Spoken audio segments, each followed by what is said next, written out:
Hello. Was that creepy? Do the whole intro. Hello. Welcome to another episode of Storytime with the Scary-ish podcast. Woo! And I'm Robin Grace, and this is Adam Diaz. Hello. And we're here to tell you some spooky stories. We are indeed. The spooky stories that we're about to tell you, we like to call homegrown horrors. And if you've never listened to the show before, or if you just have never listened to a Storytime before, it's basically paranormal or spiritual or weird coincident experiences that you folks have had, or you've heard about, that your friends have told you, whatever the case may be, that you wanted to share with us. So if that is the case, you can email us at storytime@scarish.com. You can also go to facebook.com/scarishpodcast, and then you can tweet at us at scarishpod. You can go to Instagram at scarishpodcast, because we never have a consistent naming convention. You can also join our Scarish Spooky Friends group on Facebook just by going to the Facebook page, and you can join us on Discord. The best way to do that is to go to scarish.com, scroll down, and on the right-hand side, you'll see something that says join us on Discord, and you just click there, and those are all the different ways that you can reach out to us and get your story read on the air. And if you have an experience that you want to talk about, but you don't want it read on the air, that's totally fine. Just let us know, like, hey, I just want to talk to someone about this, and we're more than happy to hear what you have to say. Before we move on any further, I do want to say I apologize because I am sick. I am under the weather. I am doped up on cough medicine now. I am so fucked up. It's crazy. Not really, but I mean, I just have some medicine in me. So that's going to wear off by the time the show is over. So if I start to sound horrible, that is why. So that does suck. And I do want to give a shout out to everyone who's joining us live on twitch.tv and on YouTube. I will say this. It's going to be a bit of a mess because I don't feel well. And on top of that, we've barely eaten all day. And I know Robin has her plate of food. So she's totally going to have some pizza. So I hope you guys don't mind. Shout out to Costco because they have amazing fucking pizza. So I'm glad to see that you guys have joined us and everyone that's in the chat right now. I see some of you guys saying I need this right now. The holidays are a really stressful time, and I know a lot of us are going to be hanging out with some people that in any other circumstance we wouldn't want to fucking see. And that's okay. We understand that you guys are probably busy too, and the fact that you're here with us is amazing. And those of you who aren't here with us, I mean, they're not going to hear this unless they watch the YouTube video or the Twitch video, but we know you're here with us in spirit, ha ha ha, because we're a paranormal podcast. But yeah, and I wanted to do one quick shout out before we got started because I am currently wearing a Batman t-shirt for all those of you who are watching. Batman is very special to me because it was very special to a friend of mine who's no longer with us, and this is around the time where we lost him 4 years ago, so this is in memory of Scotty. I love you, Scotty, and I missed you. Aww. So I just want to say that. I know that you're still getting ready, Robin, so I think I might start out, but excuse me, I am not fucking healthy right now, so I'm going to go ahead. Canceled the episode. What's that? We should have canceled We almost canceled this episode. We talked about doing that and just recording it privately, but I was like, no, I know that I can put enough cold medicine in my body to make it through, and that's what we're going to do, because there's some people out there who are going to want to see this, and I look over and I see Pancakes says in the stream chat, I need this right now, and that's exactly why. And we had someone in the Discord that also mentioned that they're having a really hard time and it helps them to listen to us, and I can't believe we make something that helps people, but now that I know that that's the case, like, I don't want to miss any episodes ever. So you don't want to miss a thing? I hate you so much. But all right, I'm going to go ahead and move into the first story of the evening. And this one is called Watch What You Say. And I like that. That's a really good title. It says, hello, my name is Tanya, pronounced Tan, T-A-N, as in I need to get a tan because I'm pale as fuck. Wow. Yeah, this isn't really a paranormal happening per se, just my epic, quote, well, fuck moment. This happened about 12 years ago. The person involved will be known as F, which I think is appropriate because it's that well fuck moment. So oh, I see what you did totally there. Makes sense. Some backstory. F and I used to date, and at this point we were no longer together. I did not have any kind of liking for him and wasn't afraid to voice that at all. That's pretty funny. It's like, yeah, we're going to hang out, but I want you to know that I'm not into you at all, so don't even think about it. So myself and some friends were hanging out at the mall when a mutual friend of F and I came up and asked me about him. I offhandedly said something to the effect of, I hope that fucker gets hit by a train. That's fucked. Yeah, sometimes relationships are like that. Well, lo and behold, not too long afterwards, he did. Not 2 blocks from where I was living at the time. I actually recall seeing the ambulance there, not knowing it was for that reason. I had figured someone had probably OD'd, in parentheses, great neighborhood, or something. I learned a little while later what and where all this happened at, though I don't really think what I said had any real impact on what happened, but it does give me a sense of guilt. So I'm going to break in for a quick story. I might have told this on the podcast before. I worked at a call center for multiple years of my life, And when you work at a call center, some people are going to be what I like to call horrible. I was going to say something worse, but I decided not to. Some people are just rude no matter what you do. And we had one of those folks, and they were dealing with an agent that was on my team. I was a supervisor. And they were just being rude, and they were being unreasonable. It was basically like, hey, we can expedite this for you, but the company that needs the payment will not accept it from us. They will only take it from you. They'll only take it from your account. So if you let them debit your account $10, I will give you $200. Like, not a credit towards a bill. Like, I was going to cut a check and send it to someone, and that's what we offered. And the guy's response was, quote, go fuck yourself. Like, that's how unreasonable. It's like, I'm going to give you $190 to give you what you want. He was super mean, super nasty. It's like a 10-minute phone call of this guy just bitching out my agent. He gets off the phone. The guy calls right back. I want to talk to your supervisor. So my agent comes over. He's like, hey, the guy wants to talk to you. I'm like, that's fine. So I get on the phone with him. He does the same thing to me. He's super unreasonable. I'm trying to talk him into, like, you know, accepting $190. And at one point, I think I told him, like, I would literally pay this on my own debit card if they let me. Like, that's how much I want to help you out. He was super awful, and I hung up the phone, and, like, my whole team is watching. I had a team of, like, 16, and I'm standing because I stand when I talk on the phone, and they're just, like, staring at me, and I got off the phone, and I knew I should be professional. I should say something like, that's just something that happens, you know, like a good leader would do. And I was like, I hope he dies in a fucking fire. And I couldn't keep myself from saying it, and they all laughed, and they thought it was fucking hilarious. And then 2 weeks later, we had to call this guy back. So my agent called him back, and he's like, hey, is so-and-so available? And he's like, oh, I'm very sorry to hear that. Just, you know, give us a call whenever you need to take care of stuff. And he gets off the phone, and he's like, yo, Adam, I have to tell you something. He's like, get off the phone. So I got off my phone call, and I'm like, what happened? He's like, that guy that you said you hoped he died in a fire, he's dead. His wife answered the phone, and she said he passed away, and she can't handle this right now. And then she hung up on me. And, like, our whole team was silent, and we're all just looking at each other. And I'm, like, looking at everyone. I'm like, so what you need to do is call her back and ask her how he died. Because if he died in a fire, I think I just found out that I have superpowers. So I totally understand that offhand, like, I hope this person dies, and then they fucking do, and then you feel, like, kind of guilty. But at the same time, maybe you have superpowers. Thank you so much for subscribing. Quick shout out to Ron Santamaria for subscribing. I also want to run one of these notifications that we got when we were off the air from Smell Apple, who also subscribed when we were not airing. So I'm going to go ahead and run that really fast for everyone. So I like that name. Smell Apple? Yes. That's a pretty good one. I'll get back to the email now that I've taken this super long tangent and Robin's eating her pizza. So let's really go ahead and move forward. I didn't like the guy, but by no means wanted him dead. From then on, no matter how mad I got at someone, I try to remember to watch what I say, or at least not voice it. Usually I only hope for mild inconvenience now, like, I hope you shit yourself when our car honks its horn, or you always pull on push doors. That's a pretty good one, because that's pretty embarrassing. Yeah. So you can share this if you want to. I know it's not really relevant. I thought it was pretty relevant. Thanks for taking the time to read it. You two are fucking awesome and help making my walks to work and gym bearable. Thank you so much. You are welcome. We are happy you sent that in. These ones are really fun when they're lighthearted, and sometimes that's like the coincidence stuff I talk about, where you're like, you know, it really didn't have anything to do with it, but you can't help but feel like creeped out by the fact that happened. Yeah. You know what I mean? Yeah. It's like when you get deja vu, where you're like, I remember this event, and you remember it in specific detail, and you're like, there's no way I could have predicted this, and it's usually like just some random occurrence, but at the same time, like, it creeps you out. Like when you think that, and then you see like, I don't know, emergency lights by train tracks. Yeah. That's just one of those things where you're like, did I just do that to that person? Like, am I somehow responsible for that? I always feel bad. Regardless, or you feel bad when, like, deja vu stuff like that happens? If someone dies, I say I hope they die. Like, how many times does that happen to you? Never. Well, there you go. But I always feel bad. You said I always feel bad. Like, I thought you meant like it's a common occurrence for me. Like when I say something like that, you know, when I'm like, I hope they die. Like, I feel really bad. Yeah. I feel guilty. Like, I'm putting that out in the universe. Yeah, you don't want to put that stuff out in the universe. I used to say horrible things when I was younger because you don't think that's going to happen until it does. So, and then it's just funny to say it, and then you realize, like, you probably shouldn't put that shit out in the universe.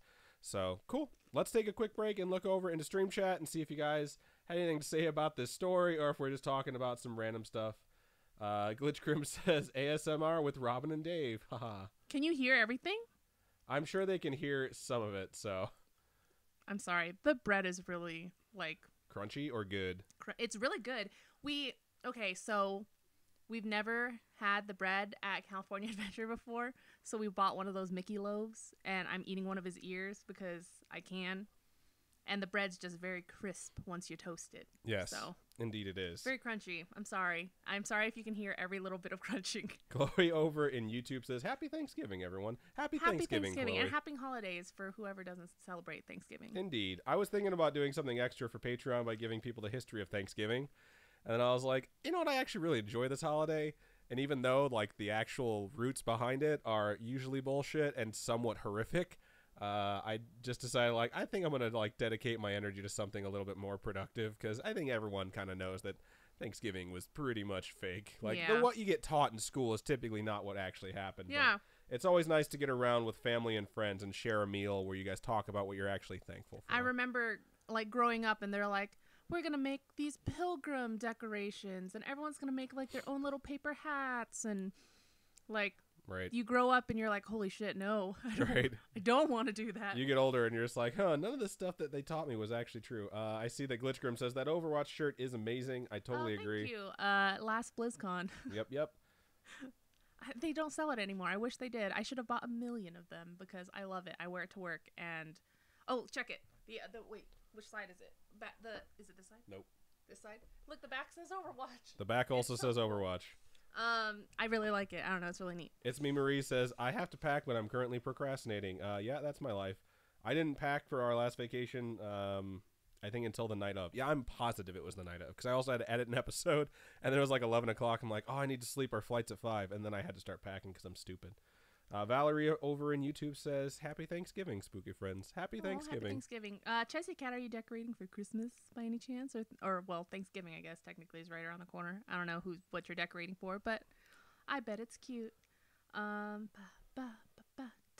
Let's see, what else? I'm really slow at this. Oh, pumpkin bread. Pumpkin bread is really good. I don't think I've ever had pumpkin bread. I love that's not banana true. bread. I've totally had to have pumpkin bread. Banana bread is so good. Pumpkin bread. Banana bread I've is never really good. had zucchini bread. I've heard of it. I've had zucchini bread. Zucchini bread's really good. I like food, though. Yeah. I see Chessie Cat talking to Pancake. Says, it's always nice to listen/watch Scary-ish for happiness. I am very glad we can provide you folks happiness. I also hope the stream holds up because I did change some settings. All the settings were set to automatic through Streamlabs, and I went in there and manually set things up the way they're supposed to be set up in hopes that the people that were experiencing the problems do not, but at the same time, I don't know. You know what I mean? It's like I've done as much as I can. I've troubleshotted as much as it says you possibly can, and I'm really hoping that you guys don't drop out as much. What was the quick shootout? My comp froze. Oh, was it for Costco? Oh, quick shout out. Yeah, it was for Costco Pizza. Now I'm doing the thing where I hum. My screen is just going crazy over here. All right. Well, Get well soon, Adam. Hard to eat when you have to be a mouth breather. He's a mouth breather all the time. I do. I have a deviated septum in my nose where I can't breathe out of one of my nostrils. It makes it very hard to run, so athletics are very difficult for me. But I persevere. So okay. My turn. I'm going to head into this next story that we have. And it goes, hold on, let me see if I can move this so I can actually read it.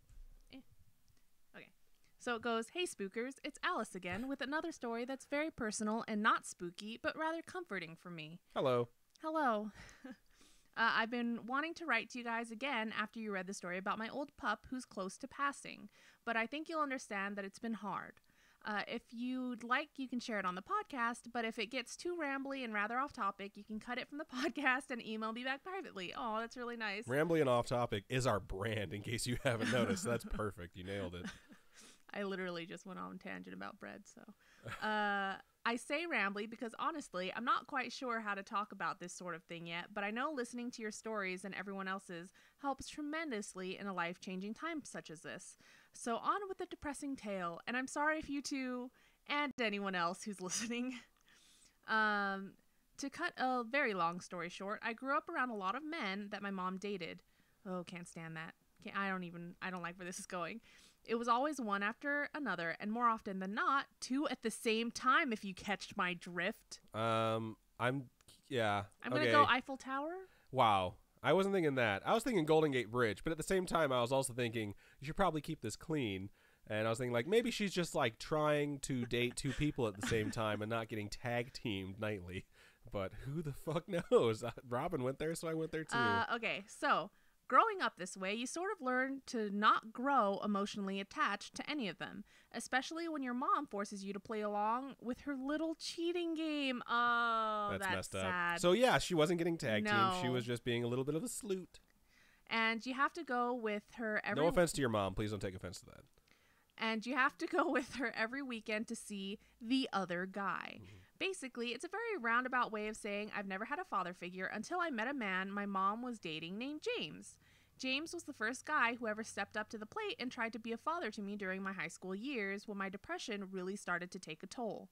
He helped me fight it, get help, and offer an ear whenever I needed it. Like a real dad would do. I was going to say, that sounds like a father figure. And I honestly don't believe I would be here today without him and his undying patience and heart of gold. Shout out to James. You sound like fucking badass. That's awesome. I don't like where this is going, though. Still, James is awesome. That's all I'm going to say before we move into the next bit. Fast forward to today, and it's been a little over 2 months since he unexpectedly passed.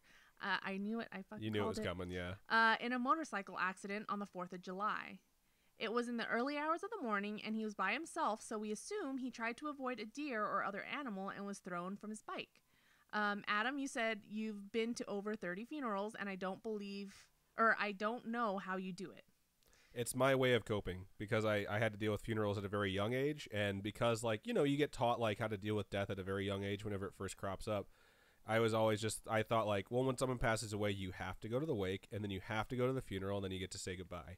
So that's just kind of when I hear someone pass away, the first thing that happens in my head is when's the wake? I know I need to be there. When's the wake? And some people can't do that, and you don't have to feel bad about that. Some people cannot find it in them to attend those things. So honestly, I know I say that about myself, but I'd have very close family who are just I can't fucking go, and they feel guilty about it. And if you're listening to this and you're one of those people, you do not have to feel guilty about that at all. That's just your way of dealing with what happened, because it's funny because I was listening to something earlier where someone says his death came at a most inopportune time, and the response was, when's an opportune time for someone to die? There never is one. There never is. So it's never going to be easy on someone to deal with. So yeah. All right. Fun stuff. Keep going. So going to my dad's funeral is the hardest thing I've ever had to do in my entire life. I don't believe anything will ever top it, and I'm only 23. Holy crap, you're young. Oh my gosh. Sometimes 23. That's not a bad thing when you go to the saddest thing when you're young, because then, moving forward, you don't have to worry about going through that trauma again. I'm getting older, and I'm going to get so fucked up when if anything ever happens to my parents before I die. It's really hard to keep yourself from thinking about that stuff, but I try and keep myself from thinking about that stuff at all times. I have a total breakdown every time. It's horrible. It stresses me out. It gives me anxiety. Even now, I still replay the night he first called me his daughter over and over in my head, and I remember everything so clearly. He was a good man, and I mean it when I say he's loved by so many. So many people showed up to his funeral, they had to bring in about 40 extra chairs. That's awesome. Sorry, I'm getting a little off track. The main reason I'm telling you this story is because I asked him for any little sign to let me know he was still around and watching over me and his 5 biological kids. I never told anybody or even spoke it aloud, but I told him I wanted to see an eagle. They're so rare around here, and he loved Harley Davidson. That's cute. That is super cute. Which has an eagle in their logo. So I figured that would be a perfect sign. On my drive back with my girlfriend, who thankfully came with to support me, we both saw a huge bald eagle soaring above us, and it passed directly over my car while I drove. I immediately started crying and said, "Hi, Dad," because I knew it couldn't have been anything else. That is so sweet. That is very sweet. I'm very emotional right now, so this is rough. I explained it to my girlfriend, and even she thinks it was him. Some can call it a coincidence, and it honestly could be, but I'll always believe it was my dad watching over us on our long journey home.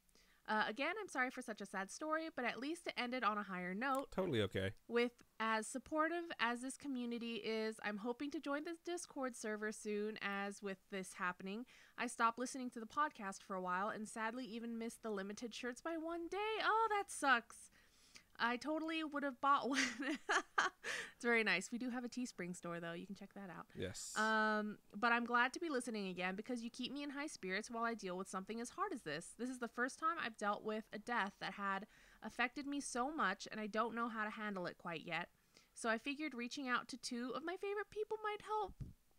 Thank you so much.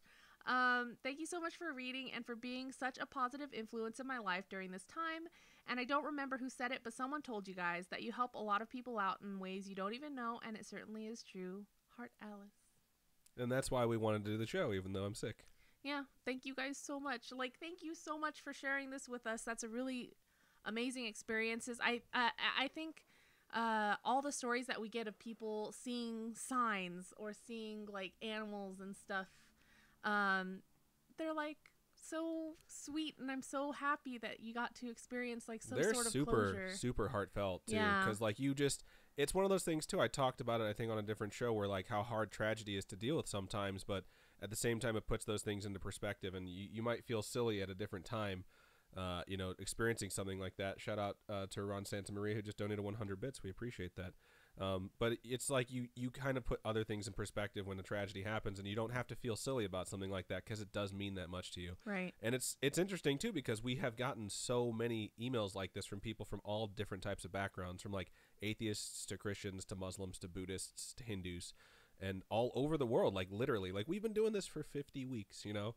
And I can't believe we've done this for 50 weeks. We've almost hit 1 year, and we've somehow like been reached out to or been listened to by people all over the world, and it's really intense, and it's amazing. So thank you so much for sending that in, and we appreciate it. And it's funny because when I listen to stuff like this, like I've gone to so many funerals and so many wakes. Like I have a friend who's getting married soon, and he's talking about his ceremony that's coming, and he mentioned like, I want to do something that you haven't seen before. Like I don't want it to be the same like wedding that you've seen every time, and that's how I've always thought about my funeral. And like I've always like thought about this as kind of a secret, but like I don't mind sharing it with you guys.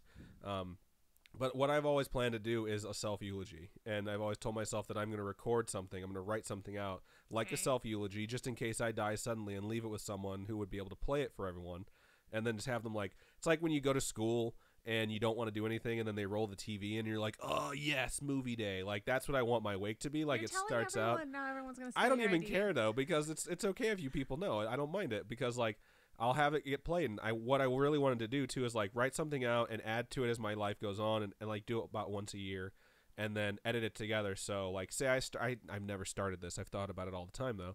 But like say I started doing it now at 33 and I live to be like 90, you'd have literally a video of me aging in front of everyone talking about how much I love everyone. And I think that's awesome, and I don't think there's anything wrong with like coordinating something that could happen very suddenly.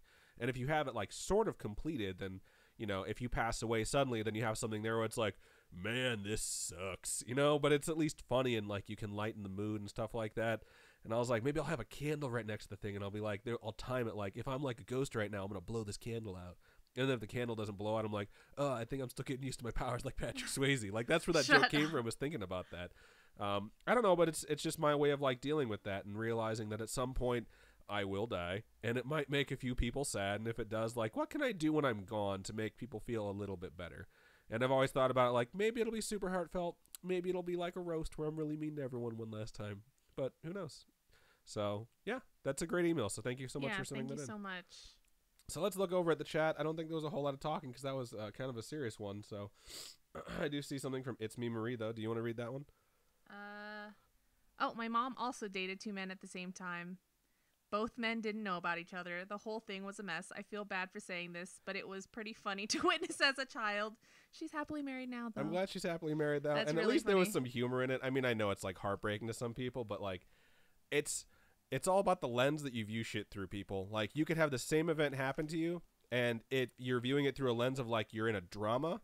That's how it's going to play out. But if you're viewing it through a lens of like you're in a romantic comedy, then at least you can see the humor in some of it. You know what I mean? Like you watch some scenarios on some sitcoms, and if you're in the bad mindset, you're like, this is awful. Like, why would these people, like you can watch a Friends or a How I Met Your Mother episode and be like, oh my God, like these people are terrible, or Seinfeld. And it's like, no, like it's a comedy. Like you're seeing like the funny side of like the stuff in life that kind of sucks, because that's just like kind of how you have to view things. Yeah. So I think it's funny that you're like, it was pretty funny. And shout out to Zwazzles. It looks like Zwazzles has joined us on the Twitch channel. So I just got here. My monster was not willing to accept bedtime. That's hilarious. Yeah, I give kudos out to any parents, because handling kids is so hard. Yeah. And especially when they do things that are so fucking funny, and you know you're And not you can't supposed to laugh. Oh, it's so but hard. It's like you're just snickering. Like Oh my God, did they really just do that? Right. Why are they so smart? And why do they listen to everything I'm saying? Pave Paradise says, yeah, I'm ordering pizza now. So You go you're get welcome that to pizza, whoever Amber. you ordered the pizza from. Watching Robin eat it clearly had an effect on you. So awesome. So I don't think there's a whole lot more in the Nope. stream chat. So I'm just going to You go. move ahead into my next one. So this is my second email of the night. And the subject, and I have a bunch of hands being like flashed in my face because that's how Robin dances. My subject is a scary-ish week. And it starts out like this. Hi, Robin and Adam. Hi. Hello. It's Jordan Sorry, again. don't look at my full mouth. They can't. They can only hear it. Most people that are listening Oh, to yeah. this. Whoops. It's Jordan again, your friendly EMT from California, who's probably very busy because of all the fires that are going on out there. We hope you're safe. Before I share another experience that I remember having while trying to catch up with the episodes of your guys' podcast, I would like to say thank you guys for being amazing, and feel free to share stories that I share with you guys. Well, thank you for sending this. Yeah, thank you so much. So this happened about 5 years ago, the summer of when I graduated from high school. A couple friends of mine love having sleepovers, and over the summer we would typically have them at my friend Marissa's house. I used to love sleepovers back in the day, and as an adult, I realized I still like sleepovers. well, obviously. Every night is a sleepover with you. As an adult, I realized I was always the guy that was like, no, let's like sleep over another night. And my friends like, I don't know. As an adult now, I'm just like, man, I would really like to spend some alone time where I don't have to do anything. And I feel like I was taking that away from my friends when I was younger. Wow. Just like, no, let's keep the party going. But yeah, now I'm just like, yeah, let's end things at 8 so I can watch Netflix and go to bed. But getting back to the email. Well, this summer, her parents left to do some work in Virginia for a few months, so we decided to have like a 2-week-long sleepover, and man, that was fun. That's amazing. That sounds awesome. My parents went out of town one time when I was younger, and I called it Adamapalooza, and I had like a week and it was supposed to be a week and a half long party at my parents' house, and then the cars that they were driving down broke down on the way back, so it turned into like a 3-week party where I ran completely out of money and every single dish in the entire house was dirty. 100% true story. Did you go out on the roof and shoot all the dishes? No, I did not do the don't tell mom the babysitter's dead thing. And I didn't clean the house. I was like, I'll clean it before they get back. My friends would come over to drink. I'm like, if you want to drink from a glass, you got to wash it first. This is totally fucking true. And my dog, my old ass dog, was so sick and like she would barely move.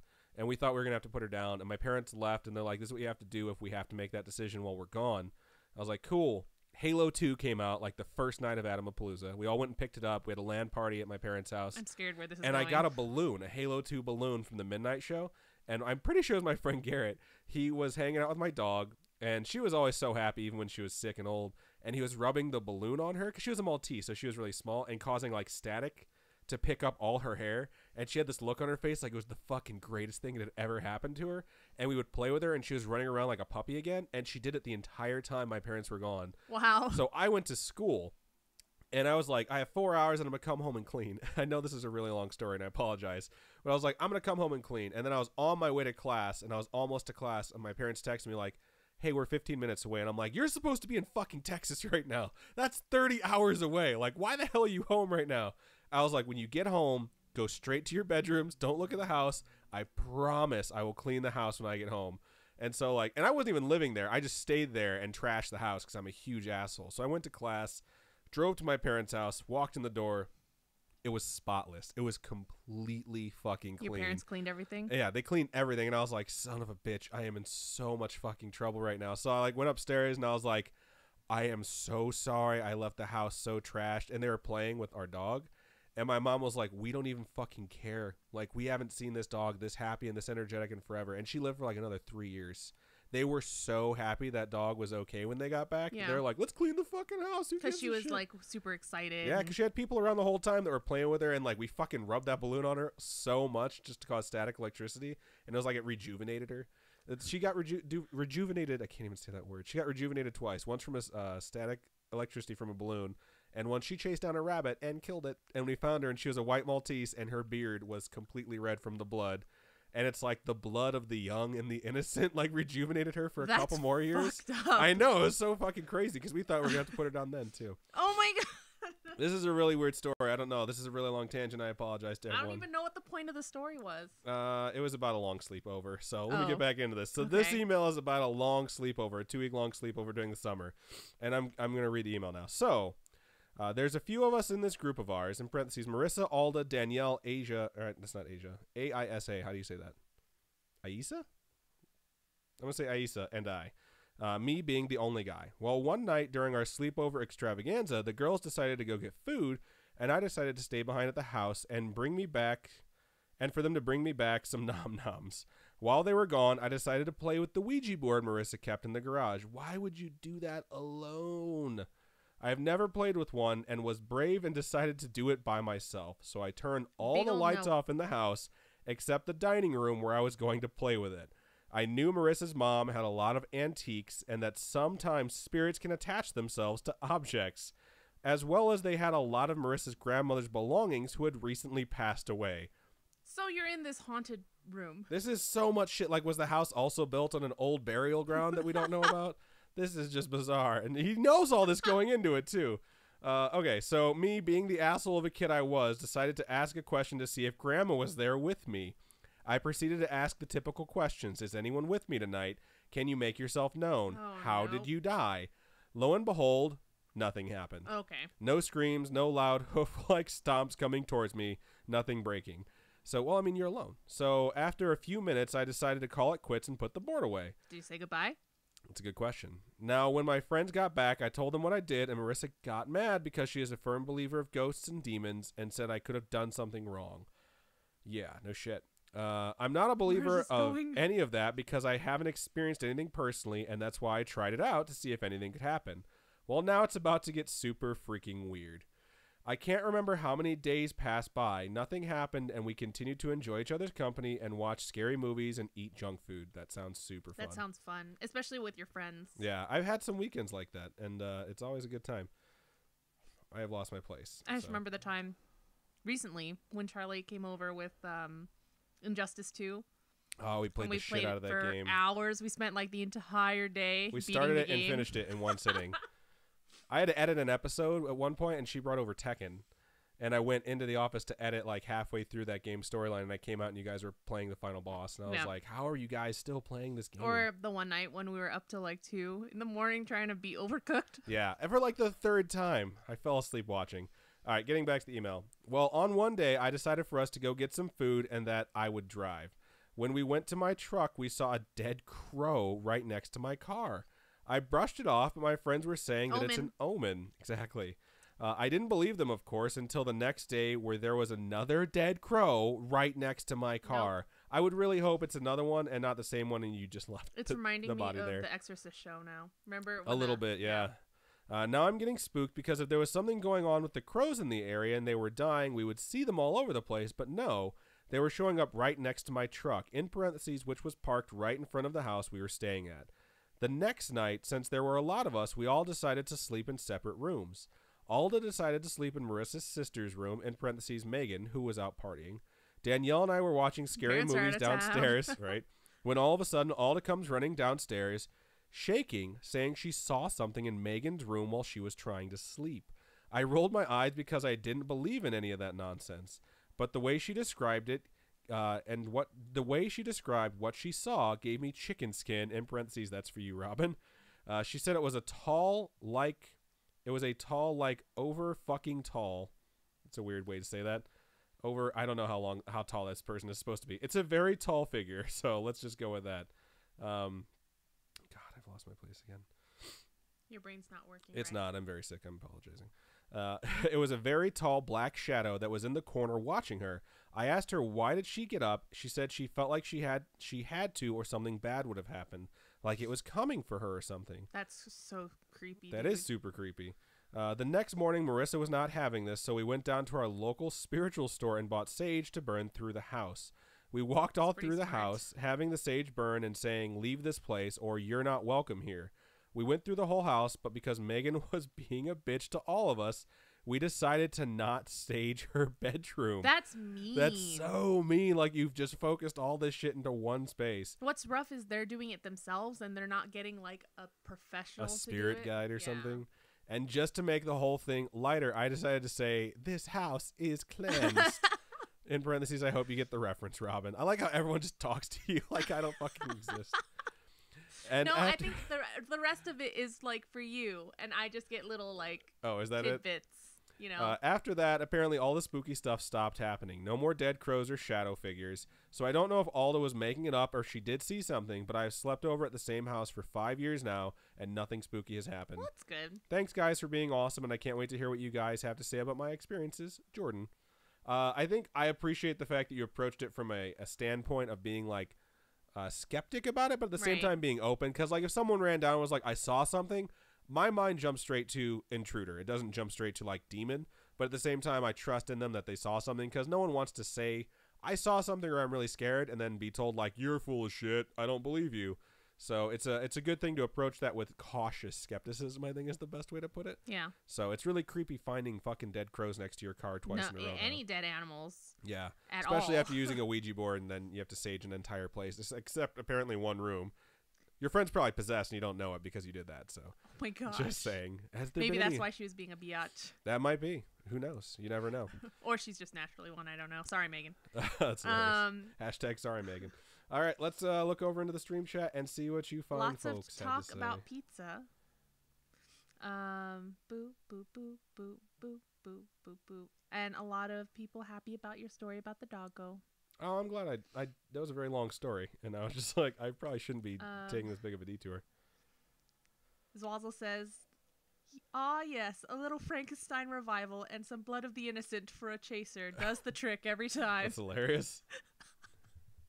You know what movie I like that is not very good? Frankenweenie. You know, I've never seen it. It's very cute, but it's not that. It's a Tim Burton, right? But it's not his best work.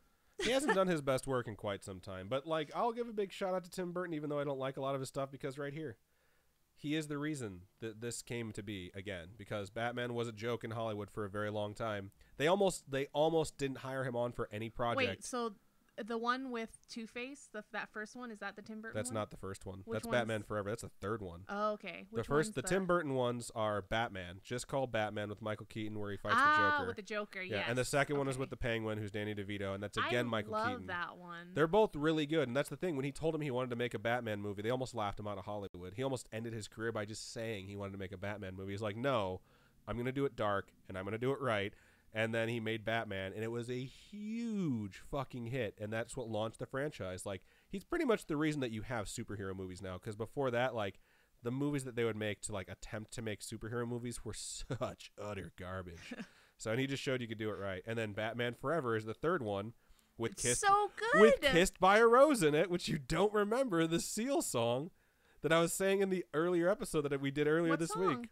It's Kissed by a Rose. How does it go? I don't want to sing it. I'm sick. Da da da da da da da da da da da. Fudge you.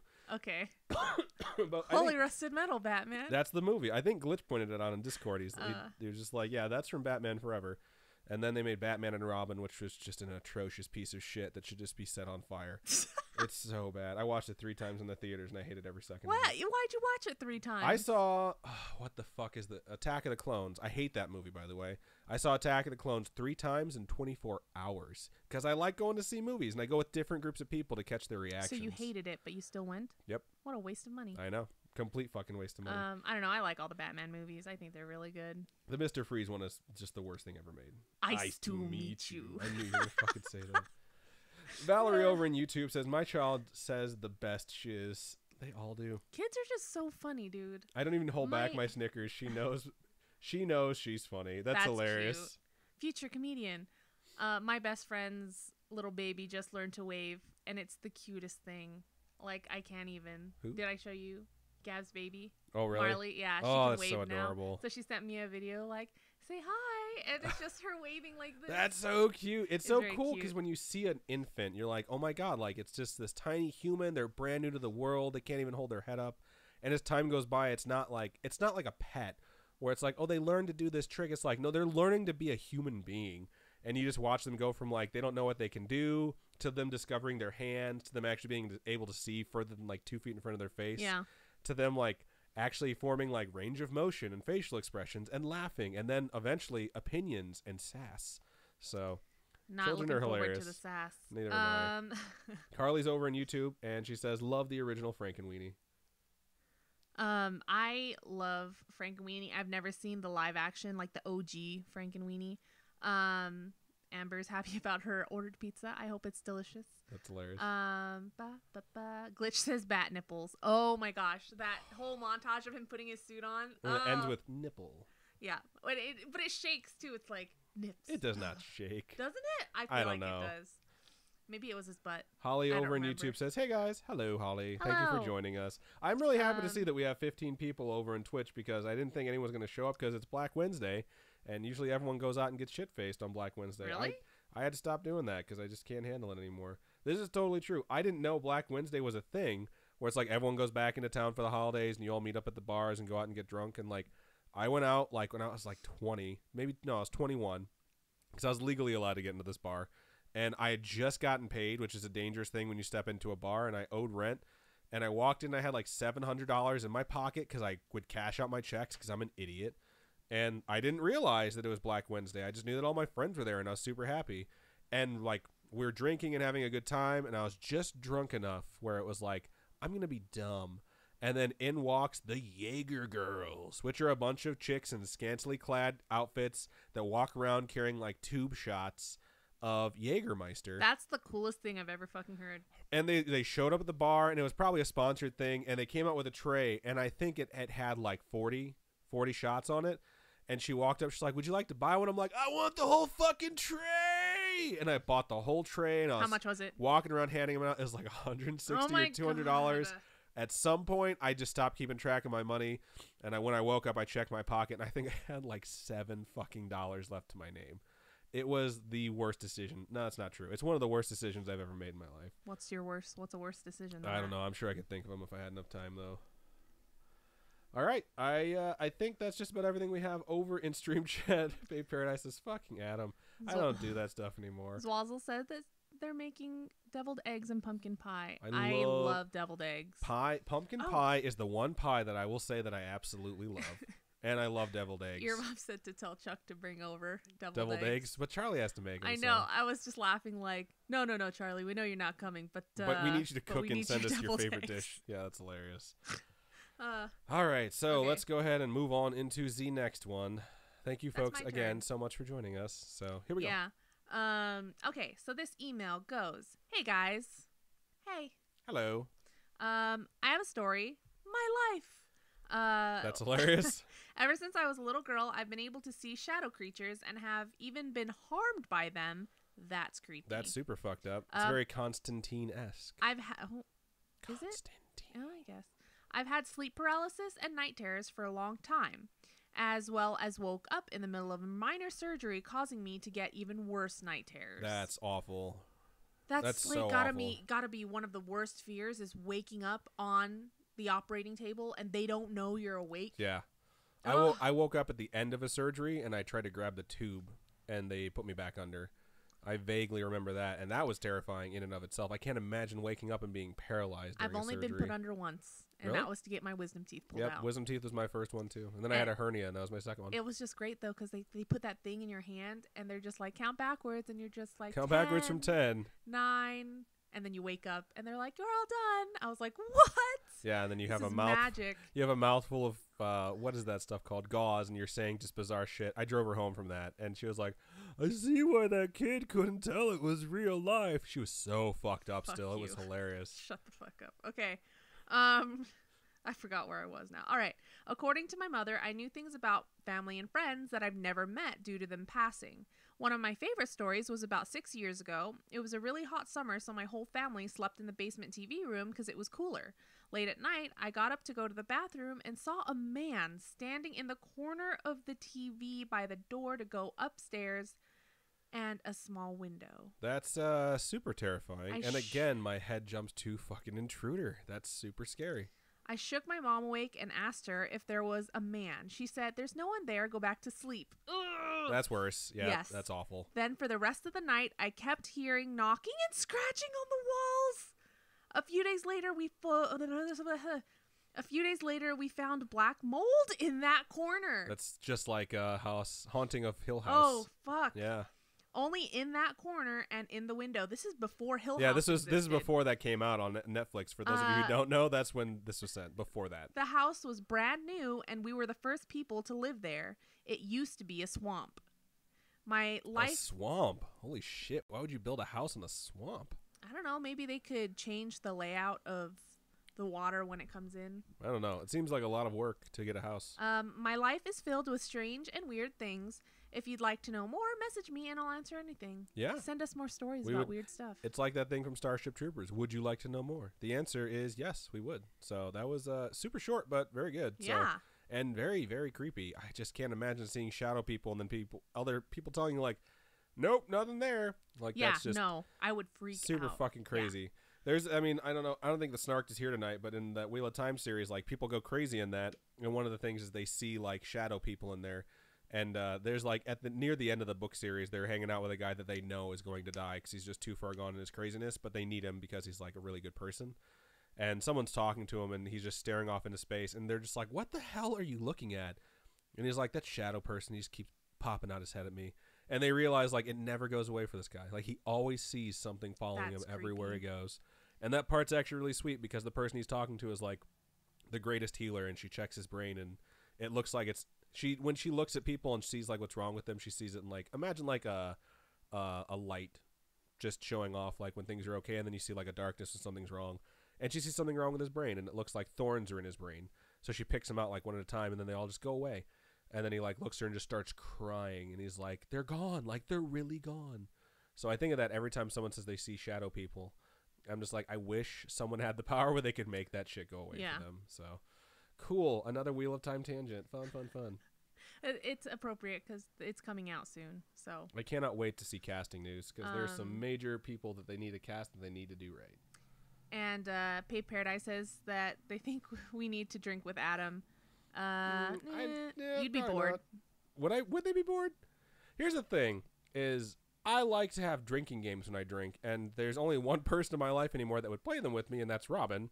Because everyone else is just kind of a lightweight. I mean, we might have some friends that would be down for it for a little while, but like, I just used to play a lot of games, and it's fun, and you have a good time, and everyone's hooting and hollering, and I know that's a weird expression to say, but it's just it's a fun time. But yeah, it's like I drink and drink and drink, and people are always like, I can't tell you're drunk.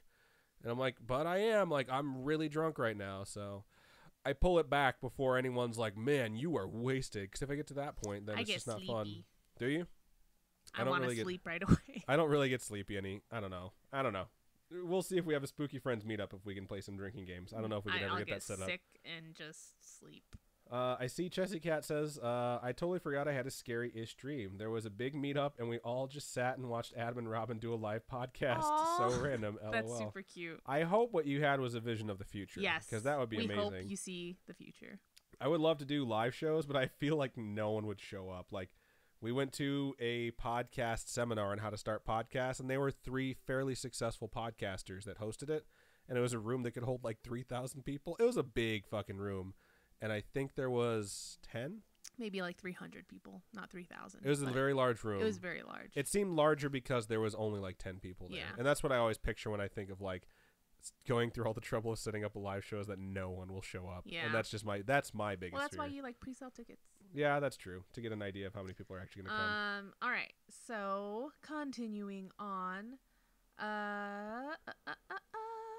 Swazzle says, I woke up before I was supposed to after a hernia repair was painful. I was the one I woke up and was a hernia repair also. Wow, they need to get that shit worked out. Terrifying, and I couldn't move. I will never forget the shouting and look of horror that the nurse who finally saw my eyes open had. Oh my gosh. That's fucking terrifying. That's fucked. I woke up and the first thing I realized is I couldn't breathe because I had this tube in there and I was trying to take over my breathing and it was breathing for me, and it scared me so bad. And my eyes were still closed, and I just like reached up to try and clear my throat, and I grabbed the tube. And I just remember like people freaking out, and a hand grabbing my wrist and gently putting it down and going back to sleep. And I didn't remember that for like 5 days because I woke up and I couldn't talk, and my throat was so fucked up. And like I got some food. I slept for like 18 hours. It was an abdominal hernia, so I could barely like move when I came out of it. And then like as time went on, I was starting to remember stuff, and I'm like, man, I had a fucking crazy dream when they operated on me. And I was slowly getting my voice back. I'm like, that wasn't a fucking dream. Like, that fucking happened. And they didn't mention it to me after the operation. They were hoping I'd forget. And that's why my voice was so screwed up, because I grabbed the tube while it was still in my throat. So, yeah, that's some scary shit. That is terrifying. I hope that never happens to me. Me too. I don't want that to happen to anyone. It's me, Mary. Says, I had a surgery a couple weeks ago, and the first thing I asked when I woke up was, did I get abducted by aliens? That's really funny. Glitch says he's from Texas and half Irish, so he can hang you. Cool. No, he can hang, is what he's saying. Not hang me. Jesus. He's not a politician from Mississippi. Oh, my bad. Babe Paradise says, I'll bring my cat. We would definitely love to meet your cat. Yes. Oh, man. Animal meetup would be great. That would be super fun. That'd be super Except cute. our Corgi's kind of an asshole to other animals. Yeah, Shiba, though, is nice. Our Shiba is very nice. Well, both our dogs are nice. Just one of them is kind of a bitch. One of them's got some issues that we're working on. Valerie says, King of the Can was my favorite. There's so many different names for stuff. I'm pretty sure it's Kings is what I know it as. There's a game where you take an entire deck of cards, you just throw it out on a table, you put a beer can in the middle of it, and each card has a value based off of its number and color. And once you're done doing whatever the thing tells you to do, you slide the card under the tab. And you keep doing that until you have so many cards under the tab that you hear the beer crack. So like, what? Like, you know, when you lift the tab enough, okay, you hear like the pressure get released. If you hear that, whoever put the card in has to chug the beer. And you just keep playing. You just play that. So that one's pretty fun. But there's a lot of different stuff. So Glitch Grim says, haha, I don't want to hang Adam. I appreciate that. Please don't hang me. So I think we're moving on to the next one. And I think that one is mine, if I'm not mistaken. Yep. You read. I'm going to move on into my third email and final email of the show. Robin's biting into this bread as softly as she can, and I know it's still going to be picked up by the microphone. And this subject is just a little creepy, winky face. And it starts out like this. First of all, I just have to say I really enjoy your podcast, and I think you're both adorable. Thank you. Thank you very much. We appreciate that.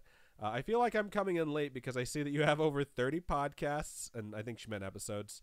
And I just now discovered you. That is okay. You can come in late and just listen through the backlog. Yep. I started at the very beginning, so we have a lot of episodes. More than 50, I guess, if you count the story times. Yeah, we have 90 total. So and this is the 91st. I started at the very beginning, so I wouldn't miss anything, and I just finished podcast number 5. So moving right along. They're probably finished by now because this is from like the beginning-ish of September. Right. I have a creepy-ish story I wanted to share with you. I've only told one other person this story because there is a strange sort of reverence to memories like these. You fear the possible disbelief of the listener. You fear the vulnerability of exposing something so raw within you, and it takes a certain courage to bring it into the light because it makes it truer in a way. It's very true. I think that's a reason why a lot of people don't share stuff. What? Right. No, I had the bread in my mouth. Oh, that's funny. You said this face. Your podcast has given me the courage to do so. Wow. I'm glad to hear that. That's really nice. So here it is. I grew up in a Christian home. I have attended church my entire life, raised my children in the church, and in fact, I'm even married to a pastor. Wow. Can't get more churchy than a pastor's wife. That's very true. That's awesome, though. Because of my faith, I always knew to just say no to anything like witchcraft, Ouija boards, and etc. I will say personally, as a side note, Ouija boards, I totally agree with. Witchcraft, it really just depends on like the witchcraft you're hearing about. Because like, you know, witchcraft or like Wicca being like the study of the earth and stuff like that is definitely different from like the black magic type stuff, which I think a lot of people think of when they hear witchcraft. Yeah, because there's good. Yeah, there's good things and there's bad things. But I'll keep moving on. I was always fascinated about the spiritual realm, believed in good and evil, angels and demons, and of course could never turn down a scary movie, especially with my mother. She was always... That's really sweet. I'm already getting very sad because I have a feeling it's going to be about the mom. It's going to be like that story all over again. I know. She was always so great to sit with me and watch all the scary movies that nobody else, quote, approved of. Which leads me to my story. My mother was my very dearest friend. Not in a nerdy SNL way, in parentheses, says, have y'all seen that skit? Hilarious. But in an authentic kinship. I'm not sure exactly which one they're referring to. Oh, okay. So I'm not going to speculate. We just truly enjoyed each other's personalities. We laughed together, cried together. She mentored me with her tremendous wisdom and showered me with unconditional love. There is really not enough time in your podcast to describe how phenomenal she was. Just smooched together Grace Kelly, a golden retriever, Mother Teresa, and a splash of Kristen Wiig. Oh my god. That's hilarious and so funny. Okay, I'm going to keep moving on. I had something that I was going to say, and I've completely forgotten about it at this point, so I'll just keep moving on. Unfortunately, my mother was diagnosed with stage 4 cancer. She and my father immediately moved to our city to be closer to us and their grandchildren. In classic mom style, she spent her remaining 2 years of her life refurbishing an old log cabin in the hills of Tennessee for my children, a paradise that she could leave behind that would be an oasis for my kids, an encouragement to my soul, and a place to remember her. Everything was picked out by my 3 little kids. That is so cute. Yeah, that's a lot of hard work for someone with stage 4 cancer, yeah. too. Even the pool was designed to meet their every whim. The bedding, toys, furniture, all picked out for us. It was a special place, especially with the knowledge that she was leaving soon. I will never forget the very first time I drove up the driveway to this house. I was overwhelmed with such peace. Right, and heard in my heart these very clear words: "This is where your mother will pass away, and you will be with her." It didn't scare me at all for some reason. I believed it was a true statement. And that, I don't know, sometimes you just have that shit happen to you, where you just know something for some reason, and you don't know why. That's me saying that. I'm going to get back to the email. I believed it was God preparing my heart for her passing and comforting me that everything was going to be okay. I never told anyone about that moment. Anyway, we all treasured every moment together. My mom and I would grieve her future passing and the loss of a dear friendship. We laughed about her, quote, haunting me so we could still hang out together. We even went so far to say several times, if you can haunt me or communicate with me, do it. We discussed... I don't think there's anything wrong with that. I really don't. We discussed special things that held meaning for us or represented our friendship. For example, ladybugs were a big deal to us. She would say, if you see a ladybug, think of me. Fast forward to the last weeks of her life. She chose to leave the hospital and be in this beautiful home, as I think a lot of people do when they know they're approaching the end. They're like, you know what? I don't want to be in the hospital anymore. I just want to be home with my family. And I think that's the right choice. Now, getting back to the email. And as always, she clung to her faith with the confidence that she would soon be with the God she loves so much. The kids got to say their tearful goodbyes to their precious honey. And exactly as I heard it 2 years prior, I had the privilege of holding her hand as she took her last breath. Fuck, dude. When the moment happened, it was truly peaceful and beautiful. In fact, I experienced an incredible joy for my mother. My best friend no longer had to suffer. God could not have given me a better goodbye. And as I looked at her, it wasn't creepy at all. You could just see that she wasn't there anymore, as if she just left this shell of a body behind. The funeral home people came and took her body. My dad, sister, and I sat around the kitchen table and ate an entire chocolate pie while sharing our emotions of the day. We all went to separate rooms in the house and said goodnight. I chose to sleep in my daughter's room. I was the only one upstairs. This room was pretty special. It had every toy that could possibly delight a little girl. I climbed into the luxurious bedding that my mother and daughters had picked out together. Yeah, that's correct. Sorry, I thought I read that wrong. It was the perfect place for me to rest my head after the day's events. And I was quickly overwhelmed with sadness. Here I am sleeping in my little girl's room, and I am feeling like a little girl missing her mommy. The tears started to come. I'm glad I'm the one reading this and not Robin, because I don't think she would be able to read this. The tears started to come. Then I suddenly remembered my mother saying, "I will haunt you if I can." What the fuck? I was not comforted by this thought, in fact. I was gripped with terror. Not kind of scared, not a weird feeling, but sheer terror that I have never experienced before. At this exact moment, in the darkness, every single electric toy in the room turned on. Not just one toy, all of them at the same time, lights flashing, all their very loud sounds, all their movements. The toy microwave, the play microphone, dolls in all caps and with a sad face, etc. Electric and battery operated. As quickly as this happened, I heard the same voice that I heard driving up the driveway 2 years prior, but with strong conviction. Fear is not from God. Close this door. Your mom is not here. Don't let Satan trick you. What the fuck? That is so creepy. I am covered in chills right now. Shut up. Oh, just stop. I immediately stood up shaking and said a lot. I see the stream chat flying by too. No. In the name of Jesus, I closed the door. Stop. Everything immediately stopped. It seems like a normal person would then leave running and screaming from the house. But just as quickly as the terror came, it left completely and fully and was replaced with complete peace and rest. It was never an issue again, especially exactly 1 year later. It was a sleepy afternoon and a rare moment when everyone was out of the house. It was quiet. I laid down to take a nap. I fell asleep thinking of my dear mother, missing her in a sweet sadness. I dreamed of her. I awoke probably 20 minutes later with joy and refreshment. I opened my eyes, and then there were 1,000,000 ladybugs in my room. Nowhere else in the house, no windows open. It sounds creepy, but I love ladybugs, so it was a delight. It would be something as sweet as a million flowers or bubbles. Oh my gosh. I immediately knew it was from my mother, and I was filled with peace. Oh. And in parentheses, by the way, I opened a window, did some stuff around the house, returned to my room, and they were all gone. It's crazy. I truly believe there is a God that loves us, and he is a God of peace, not of fear. I also believe that Satan would have loved to have taken advantage of my grief of my mother's passing, quote, posing as her.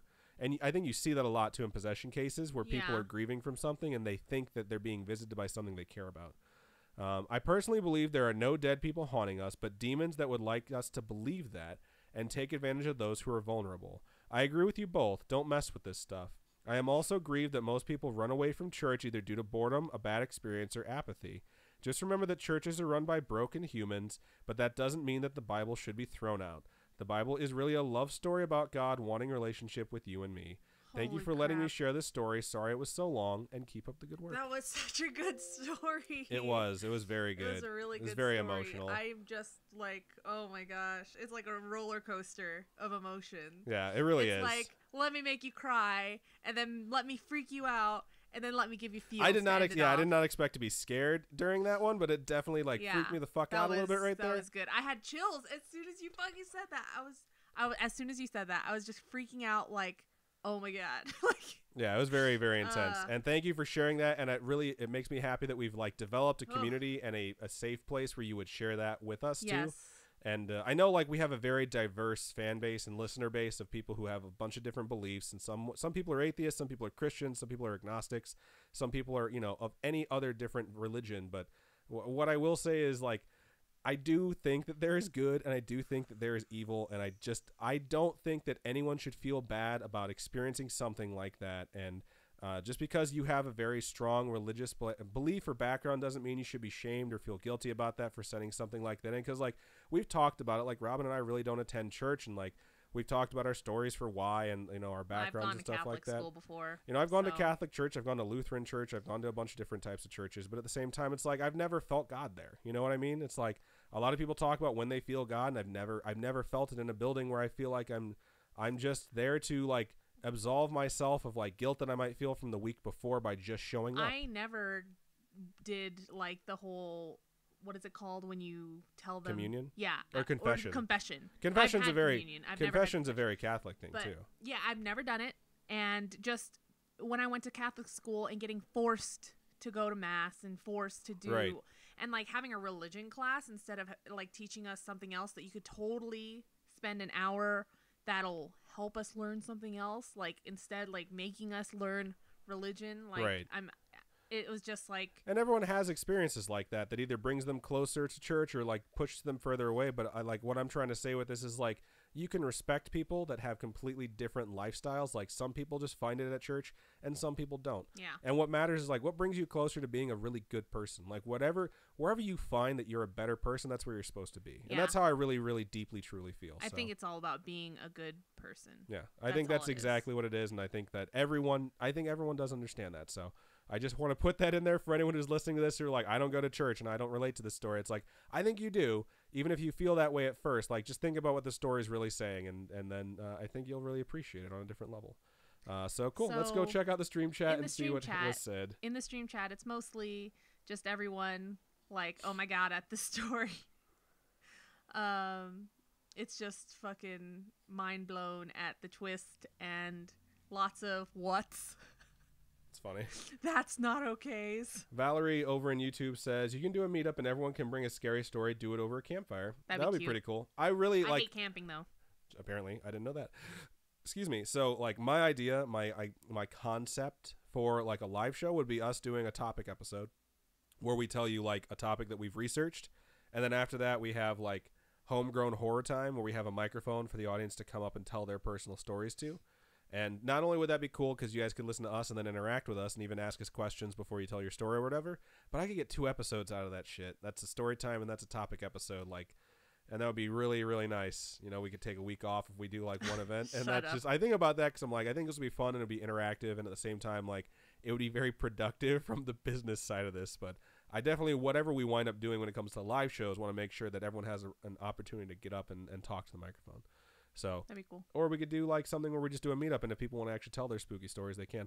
the meetups that we've had so far has really just been us like hanging talking. out and talking. Not even about some scary stories. Some people have. Thank you so much, Angel Mejia. Angel Mejia, thank you so much for subscribing on I don't Twitch. know We how to appreciate you. We're sorry. Never mind. On YouTube, not Twitch. Sorry. Shout out either way. But It's just us talking to people it's about like just who us they are and talking. what they do. And some people have stories that they share with us when we meet them. Yeah. But like Christopher's. Oh, they're so amazing good. stories. They're really good. I can't wait to actually read them on air. But it's mostly just getting to know you guys. Yeah. That's all it really is. It's like getting to know you guys and who you are, and it's cool to see that we reach all these people. I'm all about just wanting to meet you guys and have fun. And like if you guys enjoy our presence, because like I think the people who have not met us yet are like, it's going to be like kind of intimidating because I listen to them. And then like the people who meet us are like, wow, they're pretty normal and weird and awkward. Yeah. Sorry. Like, we're kind of awko taco. Yeah. And I don't know. I enjoy the fact that we're awkward, but at the same time, it's like, I hope you guys understand that we are if you want to meet us. Cause I don't want you to be disappointed because that definitely might happen. There isn't that saying like don't meet your heroes. Yeah, there definitely isn't. I don't think I'm anyone's hero. You might be. You're my hero, but I don't know. All right, let's scroll through more of this stream chat. It's me. Mary said, "Dang, that last part made me want to go back to church." Right. Let's see. Butternut says, "Yo, if I die, I'll haunt you. Promise." That's just like when those fucking toys turn on. I was like, "Oh, that's sweet." Yeah, no. And then it's like the voice being like, "That's Satan." It's like, "Oh shit." Oh man. Zwazzle says, "Sounds like the family had a guardian spirit." That could be. I really want to do guardian spirits sometime very soon. I was told a story from someone I used to work with about their family's guardian spirit back in the Philippines, and it was fucking crazy. She said she was going to email it to the show. I don't think she has. She wanted to get the details from her dad, who she only sees once like every year.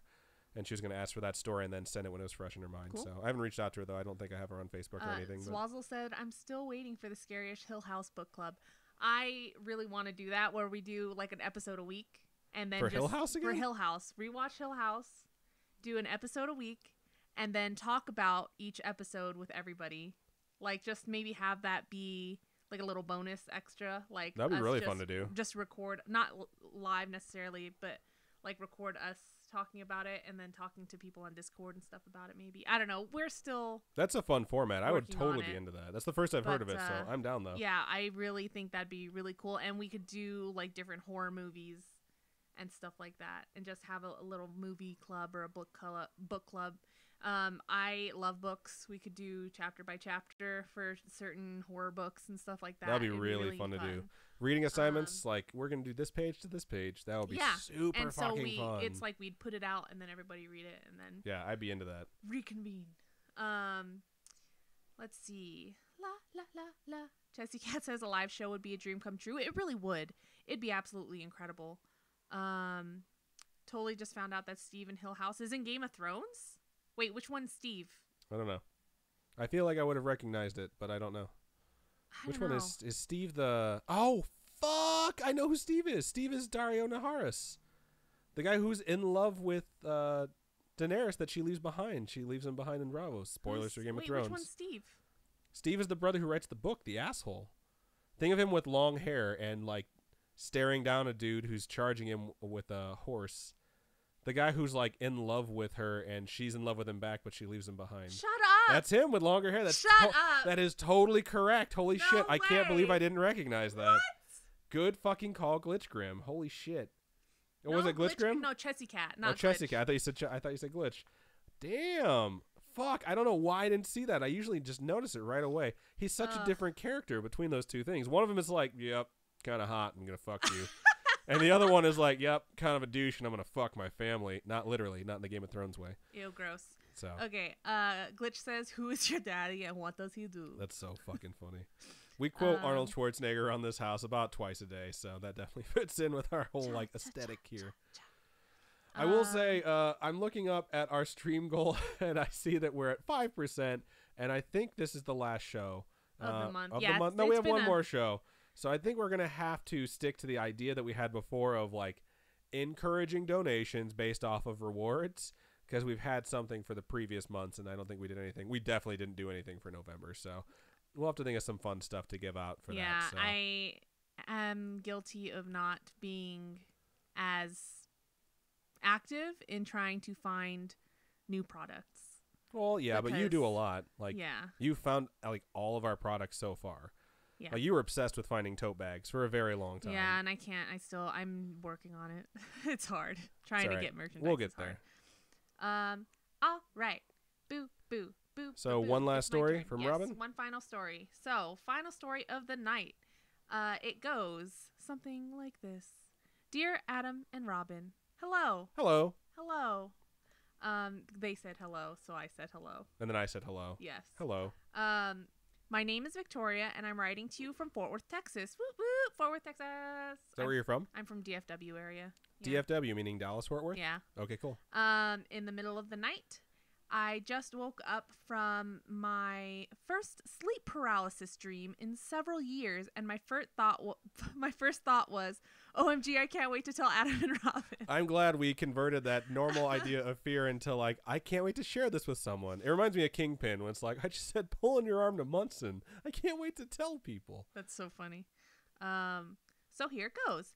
By the way, you can totally read it on the podcast if you like. I would be honored. Cool. And we will. We're honored to share your story. Indeed we are. This was not the scariest dream I've ever had or scariest sleep paralysis episode, but I promise I'll share my other stories another time for sure. But this is the most recent, and I figured it might qualify as somewhat scary-ish. So I fell asleep with my lamp on and some soft music playing. Team No Fan. No fan. We were in a hotel room that had no circulation. I slept fine. You were a liar. She woke up. She threw the blanket off of her. Okay, then as soon as the air conditioner kicked on, she woke up, sat up like the fucking Undertaker, grabbed it and threw it back on her. I was just laying there the whole time like, I don't know how people sleep in dead silence with no circulation of air. I slept fine. It was just not as cool as it is in our own home. This is true. So, anyway, when I awoke, I was in a paralyzed state. I almost didn't know how to read. Paralyzed. Paralyzed. No. They were turned into a pearl. Oh, now I'm thinking of that Katy Perry song. Which one? There's a Katy Perry song. Pearl Necklace? Is that what it's called? Ew. You're so nasty. No, it's like about her being a pearl and no one can steal her pearl. I don't know. I like Part of Me. That's a really good. That's a good song. It's also a very good like music video. Now I'm just thinking of that song where it's like, all of me, why not take all of... Oh, whatever. Okay, fuck it. Let's keep going. Shut up. I was in my room and everything looked normal as if nothing had changed except for the fact that I couldn't move. I kept fighting to move to stand up and pull the covers off of me so I could escape. Eventually, I could move, but incredibly slowly, as if the air was very thick, almost like it was made of molasses. Nope. I'm just thinking of the scene in 101 Dalmatians when they're all You have talked about 101 Dalmatians at least 3 times today. It's so good. Okay. It's one of my favorite Disney movies, if not my favorite Disney movie, so sorry. I used all of my strength to try to move, but I felt an even stronger pressure on my chest as if something were fighting to push me back down, preventing me from standing up. And that's when I saw it. Something was sitting on my chest. It was a weird blob of a thing with one eye. It was too small and oddly shaped to be a person, but its eye was definitely human, and it was looking at me, staring and sitting there, pushing down. And the first thought I had was, yo, dog, what the hell do you think you're doing? That's hilarious. And so I knew what I had to do. My dream logic, probably influenced by all the scary-ish I've been listening to nonstop for the past few weeks, told me the solution was that I had to get angry and in true Adam fashion asked him, who the fuck do you think you are? It's just the one thought that can go through my head where I'm instantly like, oh shit, now I'm pissed off. No sound came out at first, but I yelled it over and over till I could finally hear myself. The figure got smaller and smaller the louder my voice got, and finally it disappeared. The pressure lifted from my chest, but I was still barely able to move. Defeated by exhaustion, I decided to just go back to sleep. Hell now that the weird won. Evil demon blob was gone, and I was safe even though I was still stuck. I closed my eyes at this point, fully lucid, but then I heard my parents in the hallway talking, and I thought to myself, maybe I'm awake now, and assumed it must be that time of morning that they are getting up and getting ready for work. My bedroom is located near the garage door where they usually leave, so it wouldn't be unusual for them to be saying goodbye there as they both got ready to leave. However, they were being pretty loud and talkative, even laughing pretty obnoxiously for so early in the morning, particularly near my room. Usually they try to keep it down so they don't wake me up. I wanted to get up to say something to them, and at this point I realized I might still be dreaming, but I wasn't sure. That's the worst part for me about being in sleep paralysis. It's not like the things that I see, and it's not that I can't move. It's when some interaction is happening near me that I want to participate in, and I'm like, I am frozen and I can't do a fucking thing. That's the part that it's so frustrating for me that I'm like, I can't do anything, and I know I'm going to fall back asleep at some point, and that just makes me so angry. I just hate waking up within a dream. Oh, the whole, like, you think you're awake, but you're really not awake? Yeah, that's a huge psych out, and I fucking can't stand that either. Lost my place, don't know where I am, I gotta find it real quick. This is the Lost Her Place song. We hope you guys like it. We'll put it on our SoundCloud, which doesn't exist. Okay. I realized it was difficult for me. Okay. It was difficult for me to move, but I pulled myself across the room, still frustratingly slow, and flung the door open with all my might. It was dark, and there was no one there. I hear that the night is dark and full of terrors. I tried turning on the hallway light to see if it was still a dream. As I understand, lights not turning on when the switch is flipped can be a sign that you're dreaming. That's my sign. Instantly. That's my sign that it's a dream, and it's my sign that it's about to be a nightmare. Because I can't control the light, and it's dark, and I'm just like, son of a bitch. The light wouldn't come on, but part of me thought, well, that's unfortunate timing for the light to go out just when I wake up from a dream, and I'm trying to test if it is a dream. Then I remember I should go look at my phone. Supposedly, you can't look at your phone if it's a dream, so I pick it up every moment, incredibly difficult and clumsy. Every movement, not moment, Jesus. I will also say pinching yourself. That one's always talked about, and it 100% works for me. Every time I pinch myself, I'm like, I don't feel anything. This is totally a dream. When I'm dreaming, I don't really think about those things. I really just go through the motions. When weird, bizarre, or scary stuff happens to me, even in the waking world, I will pinch myself. And I'll be like, is it possible this is a dream? And I will pinch myself, and if I hurt, I'm like, son of a bitch, like, this is real, and I have to deal with it. I'm almost relieved when I'm in a dream and I pinch myself and it hurts, because I'm like, oh, cool, I get to wake up, and this will all go away. So that works for me, too. The air is so thick and hard to move through, and yet somehow I'm still not convinced that I'm dreaming. But my phone is dark and the buttons don't work, and I just see squiggly lines across the screen and not the proper numbers that are usually displayed with the date and time. I am pulled back to bed, half collapsing, half being dragged by an unseen force. What the fuck? Oh, great. Here we go again. That's in quotations. I think, annoyed now and ready to get up. I fight with this force that's holding me down in bed and struggle to wake up. Just when I think I've made it out of bed and across my room and out of my room, I open my eyes to the view from my bed again. This happens repeatedly until I finally decide to take another page from Adam's book and squeeze my eyes shut as hard as I can, and it doesn't work. So I do it again and again until finally I actually wake up. And I know I'm up because I can move freely, and I see my dog Daisy is here lying next to my bed, completely oblivious of what I just went through. And I say to her, thanks a lot, Daisy, so much for protecting me while I sleep. That's hilarious. Some dogs are not equipped to be emotional support animals, so... And then I grab my phone and look at the time. It's 2:30, so I've only been asleep 2 hours, even though it felt like I was stuck in that dream loop forever. Anyway, I decided to try to write all this down before I forgot it, and now that it's out, I'm going to go back to bed. Wish me luck. That's hilarious. P.S. Love the podcast, guys. Y'all are hilarious and adorable and have really got the balance down between scary and funny. Like, I'll be sufficiently terrified 1 minute and then cracking up so hard the next. It's great. Just discovered it a few weeks ago and binge listened every time I drove anywhere, which is a lot because I drive every day for my job as a pet sitter. Ooh, that's so cool. I want to pet dogs all day. Going from house to house, checking in on all the little omen babies and taking them for walks, etc. I've already got my friend Nick hooked on it recently. Yay! Spreading the word! Right. We've always bonded. I actually texted him the moment I woke up and said, OMG, I just had sleep paralysis dream. I can't wait to tell Adam and Robin. That's the cutest thing. That's hilarious. Like, that's so cute. Anyways, attached a pic of my omen baby Daisy chilling on my bed, minding her own business, while I battle demon blobs in my dreams, all on my own next to her.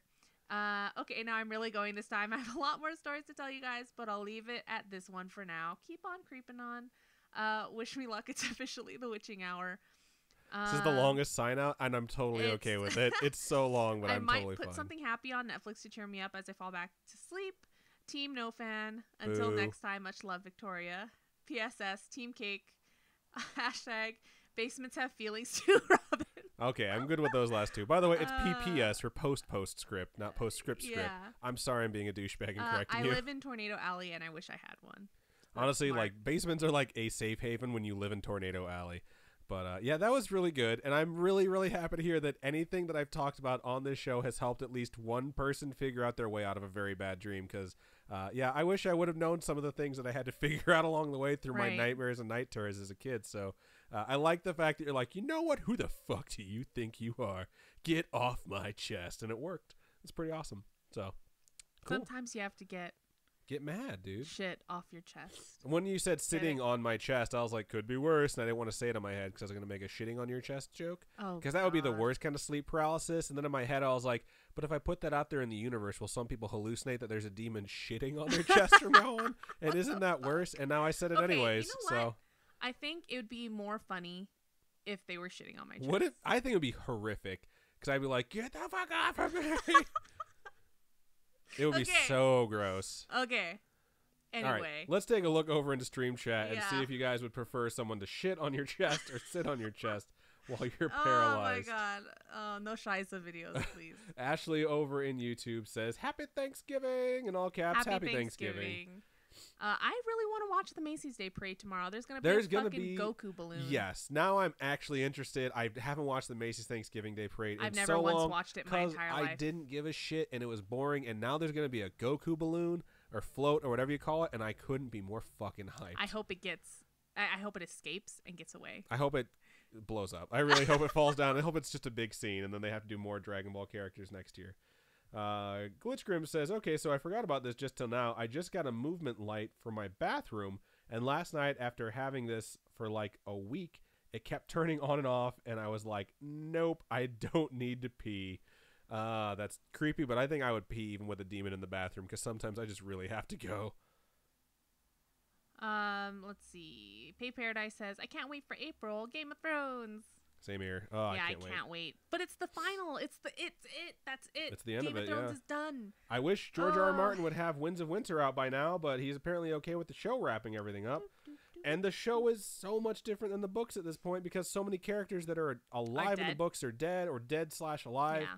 And you have no idea how anything's going to end. Like, the chapter from Winds of Winter he released was Theon talking to Stannis, for Christ's sake, which never happens in the show. And I'm just, there's so much shit I could complain about right now, but I'd still love Game of Thrones books and show.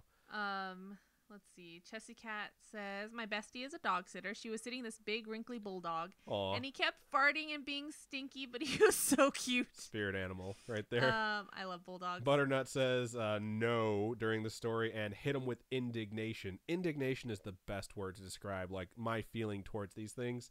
It's like, how dare you try and haunt me? Oh my gosh. Peeing even though there's a demon is a power move if I've ever heard one. Sometimes I'm like, you know what, man? I'd rather be haunted than piss my pants. Like, I don't want to deal with that shit. And I always think back to Liar Liar when he's like, Your Honor, can I request a short bathroom break? And he's like, can it wait? He's like, yes, it can. But I heard if you hold it, it might damage your prostate, making it very hard to get an erection or even become aroused. I've seen that movie a million times. And the judge is like, is that true? And he's like, it has to be. As a kid, I was like, I will never hold my pee because I want to have boners my whole life. And then they invented Viagra. You want to have a boner your whole life? I would like to have a 24/7 boner until the day I die, which would probably be very quickly because I'm pretty sure you die. It would not be cool for me. It'd be cool for me. Pancake says, thank you guys. Love you guys. Thanks for making this month a little less crappy. Aw, you're welcome. Thank you. We had a really fun weekend and a really crappy past few days, so we understand that, and yeah, I appreciate the fact that we can make it better. We hope you got our little letter in the mail with sticker things. I know that someone got it, and they were enjoying the stamp. Someone got us a stamp for, our friend Charlie got Robin a stamp for her birthday. Yeah. And she was able to customize it into our new, like, scary-ish official stamp. Yeah. So, I think it looks pretty cool. blah, blah, blah. Pay Weird. Paradise says, tell you how Game of Thrones ends just like it started. Incest. Probably. I fucking love this series. It's so good. Spoiler alert, Jon and Daenerys. The show ends with him saying the things I do for love, and he murders Bran. Just kidding, but that would be Holy fucking awesome, shit. right? Motherboy says weird flex, but okay. I feel like the demon would say that. I'd be going in there and just peeing and like looking at his burning eyes, like just wait. You can possess me, but let me finish this. So hold up, mine was meant for peeing, even though there's a demon, not incest. It's hilarious. Okay. Okay. But is that it? That's all the stories we have, right? Those are all the stories we have, which you know what that means for all the people who are watching the stream. I really hope there's some first-time stream watchers because we're about to play Marbles on Stream, which is a game where you guys can join in by going into Twitch, typing !play, and you get a marble that will eventually roll through a track, and if you win, you'll get some free merch. So let's go ahead and get this ready while Robin vamps a little bit. Robin, take it away. Wow, that was horrible. That was really bad. Yeah. I don't know why you had to make it so strange. I don't know. I'm sick. I have cough medicine in We're me. very glad you guys have stuck out with us through this whole episode because I have been eating this whole time and Adam is sick, and I understand that it's Thanksgiving holiday for us in America. Yeah. I'm very happy and to see that we have 20 people on Twitch right now. YouTube says 3. I think that might be wrong, but I'm totally okay if it is just 3 because thank you so much to the 3 that joined. You guys are amazing. Yeah, thank you guys so much. I mean, you have no idea how much it means to us when any of you come and hang out with us because we're starting to get to know all of you, which is so cool. We were just when talking we start about the show that. up before the show goes live and we see who's in the chat, I'm always like, it's so weird that I know these people now, and like I've developed an attachment to you folks because you guys are so great and you support us, and it really is an amazing feeling. So let's end the night on a fun, solid note, and let's do some Marbles on Stream. So right now we're scrolling through the tracks. If you guys want to vote for the track that you would like to see us play on, you can do !vote and then the number of the track that you would like us to race on. So go ahead and put those in now. We're going to let you guys go ahead and pick. I'm not going to put a ball in this time, even though I almost won last time, because I think that's just a douchebag thing to do. I'm totally lying. I'm getting out my phone and I'm going to put in a ball because it's just fun. I just think that this is so cool. All like just playing this stupid game with our Everything we get to share with you guys is always a blast, and the fact that you guys actually seem to enjoy the things that we do is like surprising kind of to us most of the time. Yeah. But we're definitely honored that you guys choose to participate. So do you think there are any weird, creepy legends based around Thanksgiving? Probably. I mean, about Native Americans. We have a whole country where a lot of people were treated very horribly, so I'm sure that there's plenty of them. So let's see what's on here. Are you okay? Mm-hmm. Okay, good. The House of Pain sounds terrifying, so I'm going to go with that. That's my vote. Oh, man. I almost choked, so it hurt. Hurt real bad. I'm glad you survived. Thanks. All right, my vote is in. Right now it looks like the leading track is Rusty Remnant with 2. The House of Pain. Sounds scary. Yeah, that's the one I voted for. So we'll see what it comes out with. I feel like too many people are going to die. For House of Pain? Pixel's Death Alley. Jesus. That sounds terrifying. Devil's Chaos. Sweet baby Jesus. Twist and Turn sounds cool. We already did Endurance Test. Devil's Chaos. Did you just say that? I think you just said that. I might have. No, I did say Devil's Chaos. Okay. Because that's the one that has 2 votes, and I'm not sure what it's tied with for first place. Rusty Remnant's what it's tied with. Let's see. Scared Straight, Cosmic Chaos, The Dojo. We've done The Dojo before. We have. We've done The Dojo a lot. All right, so how about this? We usually do 2. Since these are tied, let's do Rusty Remnant first, and then we'll do Devil's Chaos, and then we'll just go from there. Cool. All right, so we're going to start out with Rusty Remnant, which just sounds really weird, kind of gross. Rusty Remnant, please. My selection, Rusty Remnant. All right, for anyone who would like to join, when this loads, you just type !play. Not yet. Wait for it. Okay, now type in !play and get your marble added into the game.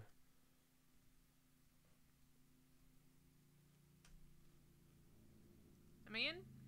Yeah. We are in. Put in your marbles, friends. It looks like we got 10 marbles going so far. 11, 12. Holding strong at 12. Pave Paradise did exclamation point lay. That's a different command for a different stream. 13 people are in now. Oh, it sounds hot though. Exclamation point lay. Fuck yeah. The power.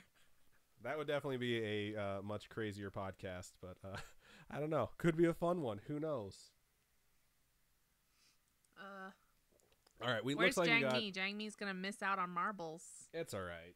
I mean, it's the day before Thanksgiving. I imagine most people have some stuff to do, and I think most of the people that are watching us are doing that stuff while they're watching us. So we thank everyone that did come out, and the people that didn't make it, I'm sure they're going to be sad, but they'll be able to watch this later on YouTube or Twitch or whatever. So I'm going to click start. Anyone else who would like to join, you have 10 seconds from the moment I click this to type in exclamation point play, or else you will miss out on the first race of the night.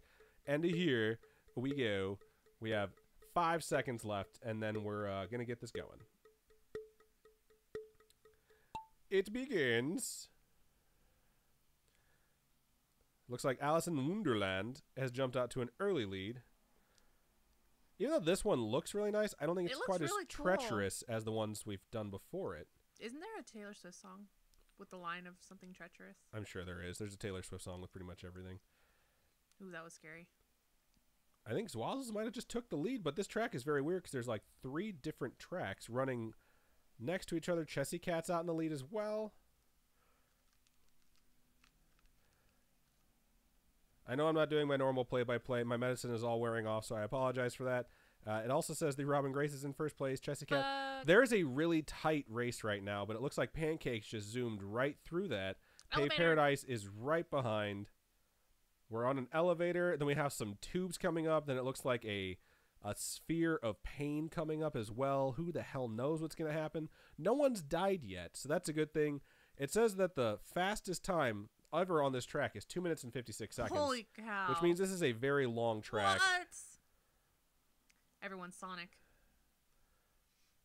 Good Lord. Pancakes is really extending this lead. My eyes hurt watching this. I see Robin Grace is starting to catch up, but let's be honest, we're all rooting for Pancakes to win.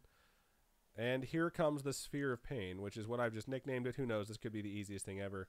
Nope, it looks pretty awful. So let's see what's going to happen here. It doesn't look like anyone's falling out, but no one's actually advancing. So are you sure? Yeah, I think everyone's just stuck in this thing, but I don't see anyone falling out of it. Who will be the first to make it through? I think Glitch Grim has made it through. Glitch Grim has made it out, along with Alice in Wonderland.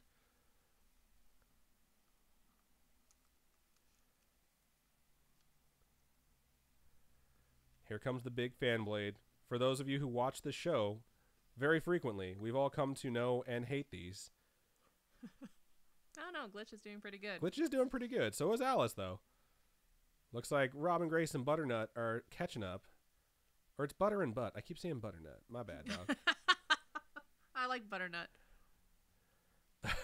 Wow, this is the slowest race ever at this point. There was no fucking momentum going right there.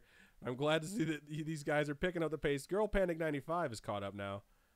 And Alice is starting to stretch a pretty heavy lead right now. But she just ran into a peg.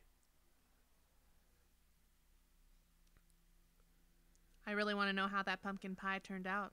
This fucking track is so long. I can't even believe it. It's still going. There's 2 different ways to do it. There's more than 2 ways. Ew. That's a different podcast. That's where you use exclamation point lay. All right. Alice is still in the lead. Girl Panic 95 is now in second place. To watch. They're all on the different track, though. They're on the track in the bottom, and it looks like Glitch Grim is just flying along. Alice has died! No! Alice is dead. She took the shortcut path, and it did not work out. Alice, you have our deepest, deepest sympathies. This is weird. This is not the normal thing we're used to seeing. This looks like it's going to a beat that I can't hear. Butter and Butt is just fucking cruising through. One more gauntlet. It's the bumpy grounds, and then we'll see who wins, Butter and Butt or Glitch Grim, or maybe a second or third contestant. No, it's going to be Glitch. Chessy Cat has also died. It looks like Glitch Grim is going to take the first race of the night. Congratulations. He put an exclamation point lay. That apparently will be his reward. Congratulations one more time, Glitch.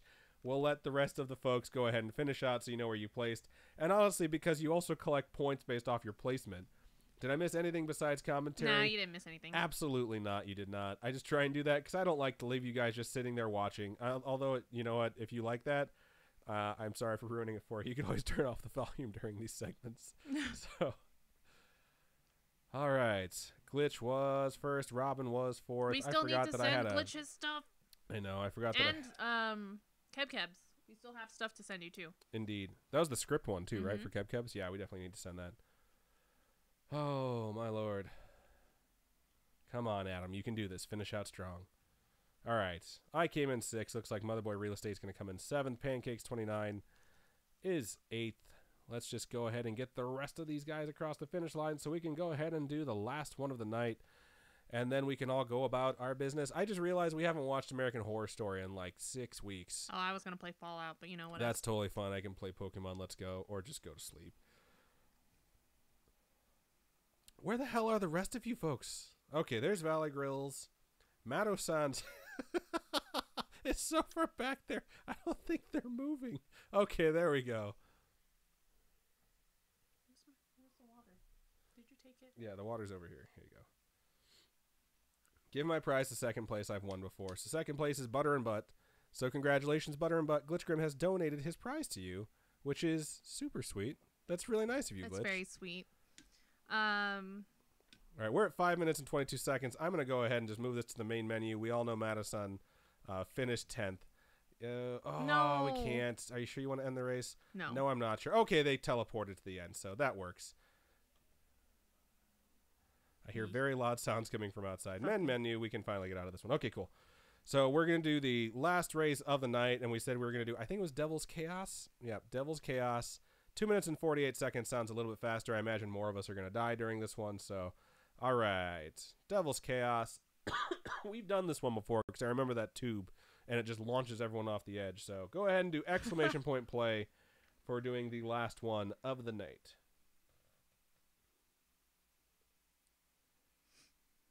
Oh, wow. You're putting yours in?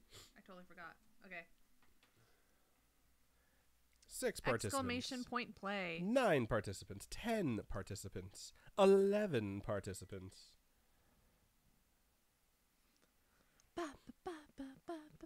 Oh, man. You know what I want to watch? Attack on Titan. Yeah, I kind of do too. I really want to watch the Hunger Games for some reason, though. Just want to watch children murder each other? Yeah, all the time. All right, we have 12 people in, 13 people in. That's as many as we had last race. I'm going to click start. If anyone else would like to join, you have 10 seconds. Exclamation point play, everybody. To join with exclamation point play. And let's see what happens. Looks like Zwazzles is out to an early lead before the balls have even dropped. That's funny. The balls have dropped. And we begin. I just really like how simple this game is. Yeah, I do too. Like, I'm sure we could design our own map and stuff. Motherboy Real Estate has a custom skin on their ball. What? They're that on is amazing. fire. Girl Panic just caught Ball is on the lead. Fire. Pancakes has died. No. That was very quick.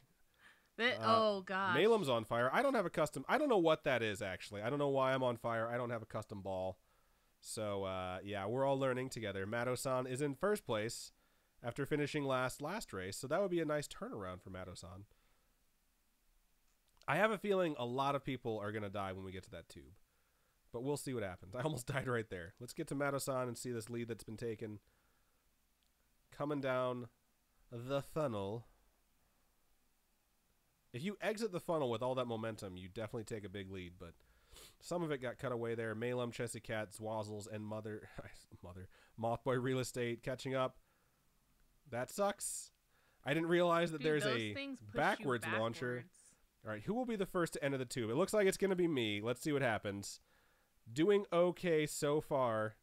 I survived the tube. Okay, so I'm in first place. Obviously, if I win, then... Oh, no, I'm dead. Totally fucking dead. Okay, so next person trying to make the jump. Mothboy Real Estate has made the jump. Mato-san has been eliminated, as well as me, as well as the Wazzles. We're dropping like flies here. Mothboy is just cruising along. Looks like Alice is dead as well. Chessy Cat is in second place. The Robin Grace as well. We have the local ball from Glitchgrim. I think that was the first time Glitchgrim won. Looks like Chessy Cat may have taken the lead. Indeed, Chessy Cat has taken the lead. Chessy Cat was making the pumpkin pie, right? Yep. I feel like they deserve this win. Valley Grills has been eliminated. No. Girl Panic's making the pumpkin pie. I have no idea anymore. Mothboy Real Estate is retaking the lead. The Robin Grace is, however, chasing you down right now. What if I win? You can choose whatever you want to do with your prize. Whoa. So the local ball shows you why Glitchgrim won this race last time, because he just cruised through this. And this is the end right here, by the way. So if Mothboy can just make it through, it looks like Mothboy is going to take the victory. Congratulations, Nice. Mothboy. We're like just staring at the screen. Right. It's like super intense to watch. Okay. Butter and Butt said ripperoni pepperoni. That's hilarious. Can't wait to go eat some pizza after Jesse this. Cat was making pumpkin bread. Ah, pumpkin bread. My Yes. bad, dog. So, Mothboy Real Estate, to claim your prize, and Butter and Butt, who also finished second place, which means that you won the last one, email storytime@scarish.com, which is our email address. Yeah, send us your mailing address so we can send you some stickery goodness. Yes, so we're going to send you some stickers, and thank you guys for watching the show. Thank you to everyone for watching the show. So we're going to move back over as soon as Chessie Cat and Girl Panic 95 finish out. We want to see whether or not they die. So also said I was making the pie. My bad, dog. Oh, Swazzles. Wait, is everyone making a pie? I feel like a lot of people. Sweet Jesus. Glitchgrim says, my ghost won. You still hold the local record at 2 minutes and 14 seconds. So congratulations. But Chessie yeah, Cat so finished 4th, and Girl Panic will be finishing 5th unless she dies first. Butter and Butt and Mothboy Real Estate. Send us your mailing addresses to storytime@scarish.com. Yes. And we'll wait for Girl Panic 95 to finish out. That way we can see who has all the points for the season and all that fun stuff. For the season. There actually is seasons in this, and it tracks Shut your up. points. Yeah, it tracks your points throughout the entire thing. Oh, that's cool. I just want to push it. Like, keep going. You're almost there. Like, Hang in there, kitty. Blow it like the butt of an armadillo. What? You blow on the butt of an armadillo? Make it go faster. I've never heard that before. See, Girl Panic has 15 points total for the season, which is the most, by the way, in case you're not, like, paying any attention. Glitchgrim has a win for the season, Pancakes, Girl Panic, and now Mothboy Real Estate. So thank you to everyone who played the game. We appreciate you. And we're going to go ahead and go back to the regular podcast and do the normal finish out. So thank you to everyone who watched. I guess I'll just transition into the end. So we don't forget that we do have Patreon, patreon.com/scarishpodcast. We do have a bunch of different levels, and we would love if you guys could support us and help us make this a bigger part of our lives. And we definitely want to get to the point where we can come and do the meetup for the Winchester. I was going to say Churchill House. I'm We like, were no, going he wasn't to- involved with that. Once we get 50 patrons, we're going to do a meetup in San Jose. Is that where it is? Yeah, we're going to go to the Winchester House. Yeah. Winchester Mansion, actually, right? It's mansion. It's a giant place. Yeah, so. and so there's that. And then we do have coffee, ko-fi.com/scarish podcast, and those donations help us upgrade our studio setup and hopefully make it nicer than this little office that we're in right now. We're doing what we can with what we have, but your guys' donations have made things so much easier on us. Like, just running the show has been made so much easier by those donations. So thank you to everyone who donated. Thank you to Connor, because he went onto the wish list on the website. And we got this Stream Deck from Elgato, awesome and it Stream makes Deck. things so much easier. It makes things like marbles on stream possible, which is something that people who watch the show know what that is. And if you've never watched the show, maybe you should tune in, find out. It's pretty sweet. So if you guys want to reach out to us with your homegrown horrors or just talk to us in general, please email storytime@scarish.com. You can also go to facebook.com/scarish podcast, message us there. You can join the Scarish Spooky Friends group on our Facebook and post there for some instant feedback, or just see all the freaking memes that we post, because there's so many of them. You can join us on Discord. The best way to do that, go to scarish.com, scroll down, and on the right-hand side it says join us on Discord. Click that, and you will be there in no time. We have a bunch of channels. We have channels for food. We have channels for memes. We have 2 channels for memes, scary memes and not so scary memes. I love the dad jokes. The dad jokes corner is so fucking funny. I was reading all the dad jokes to my sister, and she was just like, where are you getting all these from? They're so funny. They're so good. Join us on Discord. It's a really good time. If you want to tweet at us, @ScaryishPod is our handle. If you want to talk to us on Instagram, which so many of you do, and we appreciate that, @ScarishPodcast. And those are all the different ways in which to reach out to us. And just want to wish everyone a happy Thanksgiving. You'll be hearing this the day after Thanksgiving, so stay safe on Black Friday if you're shopping. And just remember, if you're going to rain down blows on someone else, to deliver it to the base of the neck so that you can permanently immobilize them. Shut up, you're fucked up. I'm totally kidding. Please do not act like a and, crazy person on Black Friday. Don't forget to check out our Etsy store.